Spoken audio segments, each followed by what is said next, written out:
website right now and download my free course on alternate picking mastery. It contains 5 essential exercises that will take you to alternate picking mastery faster than you can imagine. And then I've included my method of how to lay out a practice plan in just 1 to 2 minutes that will absolutely boost your results like nothing you ever tried before. So go download it right now. It's free.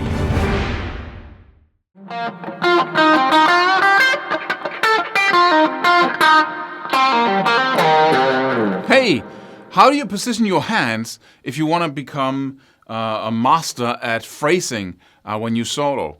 I got a lot of questions concerning this because in the classical realm, we tend to hold our hands in one way, and in rock we hold our hands in a totally different way. And then we combine them.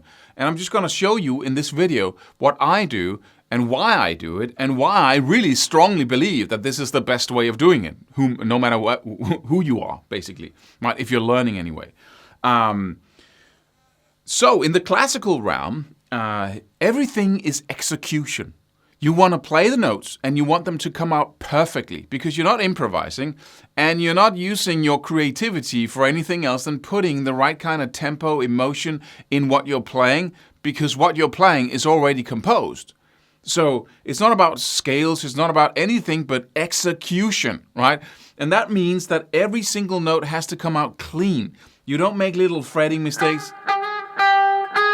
Right? You put your finger in the exact spot and you make it come out, you pick it or pluck it with your fingers in the exact right way every single time. So if you can get through an entire classical piece without making a single mistake, then that is really high shelf when it comes to classical music. And that gives the first reason for confusion, because that is about holding your hand so they are parallel to each. And this is a cool way of holding your hand for some purposes. Holding your hand so they are parallel to the frets, right? And then you put your thumb in the middle of the neck behind, because that gives you the most flexibility, the best ability to stretch and reach for faraway notes. It's simply the best way of having accuracy and precision. But, so I use this when I'm playing faster lines, right? Because I just get that spider hand that can just move and produce the notes. But see, I'm not phrasing here. I am in some, I could choose to go and pick all the notes. Instead I go hammer on the bulldogs because that sounds more flowing. That's also a phrasing technique.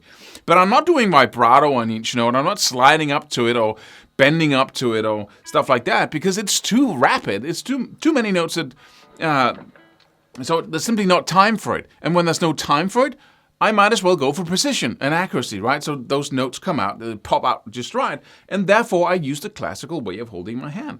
When I'm playing phrasing techniques like sliding and muting and bending, I don't want to hold my hand like this because it doesn't give me strength.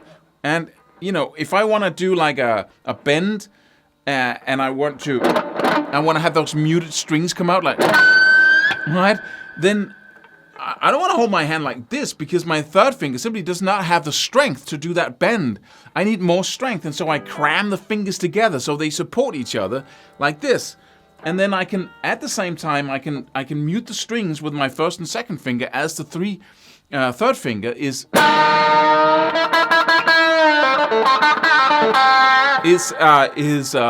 bending the note.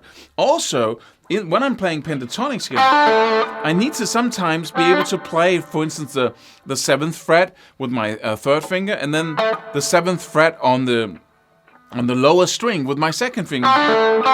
So I actually really gain a lot from having this kind of vertical way of holding my fingers instead of the horizontal way, sometimes.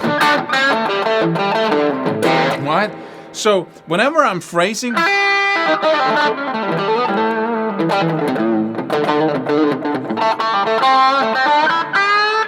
like this, I'm using this kind of, and look at my thumb. It's not in the middle here. I don't have the ultimate power to reach as far as I want. But this is a different way of holding my hand. And the gray zone in between the two are totally, fine as well. So I'm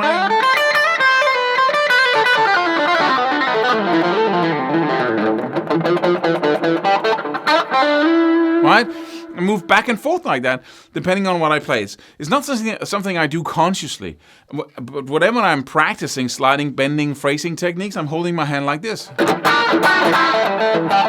It gives me a really cool way of muting the strings, so good.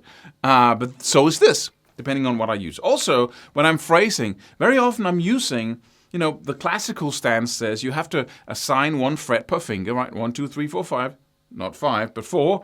So I have 1 fret here. Right? But that doesn't work really well with pentatonic bends because the 3rd finger is much stronger than the 4th. So when I want to bend the string, I very often use my 3rd finger instead of my 4th. I can do my 4th as well. I can just, use the fingers behind it to bend, but I really like to use my 3rd finger. Also, another little thing, when you're playing pentatonic stuff, and most guitarists are sometimes, if you want to go from playing, like, say, 2 minor thirds in, to play 2 whole tone intervals, and you want to just try to do this, right? Play the 5th and the 8th fret on the B string, and then the 5th and the 8th on the E string, like A minor pentatonic. So play those 4 notes up, then go up 1 position to the 10th fret and play 4 notes down. That would be the 10th and the 8th on both the high E string and the B string, and then right back again. If you do that with the correct classical way of doing it, you should be playing the first 4 notes with the 1st and the 4th finger like this, right? And then when you shift to the other position, you should be using your 3rd and your 1st, right? Because you have a whole tone interval right here, and not the 4th, because that would be all the way up in the 11th fret. So what do you do with this? You end there with your 4th finger in the 8th fret, and then you want to slide up and play what? 10 and 8 with the 4th and the 1st? Doesn't make sense. Really, it's okay, but it's so much easier to play, to just use your 1st and your 3rd finger. So you have your 1st finger and the 3rd finger on the 2 notes here, or the notes in the 1st position, and the 2nd position, same fingers. So that solves that problem as well. So that, you don't want to follow any rules here. That's basically the point. You want to follow the rules that fits you, that suits you, that makes it easy for you. And then you want to engage your 4th finger, because some people, they forget about it, and then they don't get the advantage of being able to stretch that far, or because it's really good for playing faster lines, for stretching, and you could do hammer-ons and pull-offs, but bending, not so much, in my perspective. So that's the words. I hope this clarifies. If you've been having any doubts as to how to hold your hand, classical way, thumb in the middle of the neck behind it, or this grabbing the neck, then the answer is, I really believe this is worth practicing. Both of these, that's where you get the most bang for your buck. And I should say that you should go check out our new program, which is all about phrasing. It's a training program that, if you start in one end and complete in the other, will make you an absolute phrasing master. So go check that out right away. And don't forget to subscribe and go follow us on Instagram and all the other things I should say at the end of this video. See you in the next video. Subscribe for more free videos. Do it. Do it now. Do it.